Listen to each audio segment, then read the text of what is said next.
Interesting story. Is this a testimonial segment? All right. How much time do I have? I'm a Baptist preacher after all. Yeah, born and raised in Lenawee County. I've tried to get out of Lenawee County several times. The magnet's too strong, but I've been back since 1988. When I give my testimony, is typically in what I call the 3 Ps. Right? I was a university professor, a pastor, and then a prisoner. Right? And in that order. I was raised in the church, baptized in 1974. Got married, had children, and then I went back to school in 1992 over here at Siena Heights, and pursuing a religious studies and philosophy degree. Graduated from Siena in 95, then went off to seminary. And I studied with the Mennonites, and then I was going to do my doctorate work out of Boston College with the Jesuits. So my wife has a Pentecostal background, so she's highly favored, and I'm highly flavored. Okay.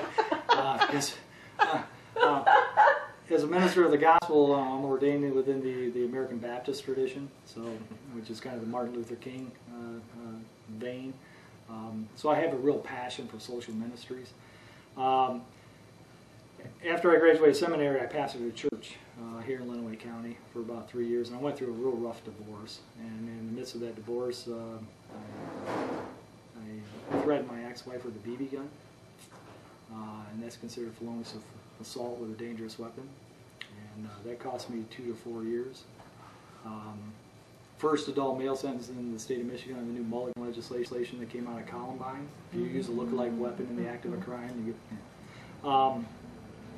After I bonded out of Lenawee County Jail for a couple months, 2001 and parts of 2002 was just a very dark year for me, and a lot of depression, a lot of alcoholism. I became suicidal. I attempted suicide, July 3rd, 2002, and it just so happened I committed that act right in front of the then County Sheriff Larry Richardson and 7 other law enforcement officers. So I got charged with obstruction of justice, and they ran those consecutive. So there was a 3 to 6, and so September 2002 I was sent off to prison. And I did 4.5 years in prison. So I was released in October 2006. Jim Watson had just started the Lenawee County Mission in January 2006. It just so happened he was at my parents' church in September of 2006 trying to promote the mission. And they had part of their services. Any prayer requests? Well, all of you have been praying for Steve. He just got his parole. He's going to be home next month. Oh, yeah. So after the service, Jim approached my parents and says, well, when Steve gets out, have him stop by the mission. I'd like to talk to him or something. So when I got out, after a few weeks of reacclimation, my mother suggested maybe I give him a call. I'm not really homeless. I got a place to live, but I did call him. And I met with Jim in this office for about 20 minutes and told him my little life story. You'd have to know Jim Watson, but he pretty much said, it sucks to be you. So now, but come to find out, one of the gentlemen in our Life Change program at the time, his attorney was a dear friend of mine, and she told Jim that you need to get Steve involved. And so Jim asked me to start in December doing volunteer Bible studies.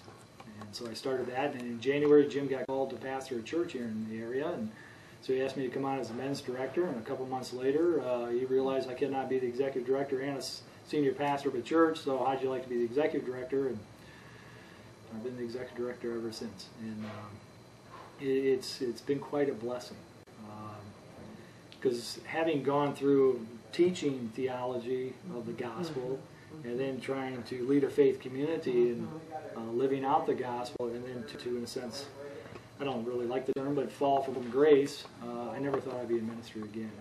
And so Jim Watson took a risk, and I just see God working through that. So the ministry itself has helped bring a continuation of healing in my own life. And when I look at my life experiences as an alcoholic and a prisoner and a divorcee and attempted suicide and all those things, there's not much that comes into this house that I haven't experienced. And so even as the joke around here is I'm not just a CEO, I'm also a client. But in all actuality, I tell the men I'm a living testimony. If God can do this healing in my life, I know God can do it in your life. And that's really what we try.